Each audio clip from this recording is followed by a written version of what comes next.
राज्य बीजेपी नुआ प्रभारी केंद्र बीजेपी जड़े महिला को ओडिशा पाई दलर नुआ प्रभारी दायित्व देछि।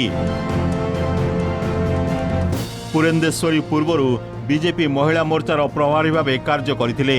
आंध्र प्रदेश पूर्वतन मुख्यमंत्री एनटी रामाराव झील होउछंती पुरेंदेश्वरी। पूर्वर मध्य केंद्र मंत्री भाव कार्य करिसंती।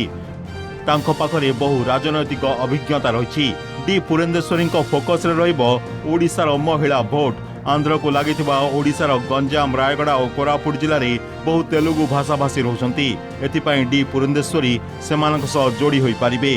पुरेंदेश्वरी को ओडिशा सह छत्तीसगढ़ बीजेपी प्रभारी भाव दायित्व मिली। पूर्वर अरुण सिंह 6 वर्ष धरी ओडिशा बीजेपी प्रभारी दायित्व रे थिले। तांको समय रे 2014 और 2019 साधारण निर्वाचन रे राज्य में बीजेपी भोट प्रतिशत बढ़ी हेले सीट एतेटा बढ़ी नाही।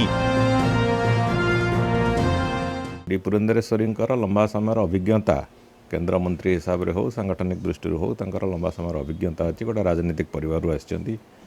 तेणु से अभिज्ञता को आधार कर ओडिशा प्रदेश निश्चित भाव में तार उत्कर्षता देखो ये आशा अच्छी समस्त।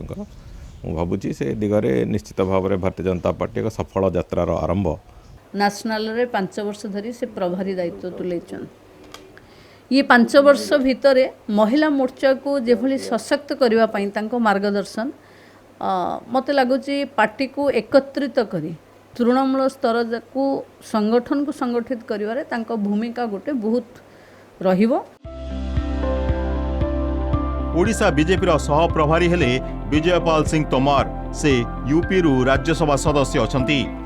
भोटर को बीजेपी सपक्ष को आनिबा पई तोमर रणनीति प्रस्तुत करिवे। उत्तर प्रदेश भली बड़ राज्य से प्रतिनिधित्व करुथबारु ओडिशा रे कार्य करिबा तांको पई सहज हेबो। सेपटे बीजेडी कहिछि जेते रणनीति प्रस्तुत कले भी लोके बीजेडी सह अछंती आगो को मध्य रहिबे।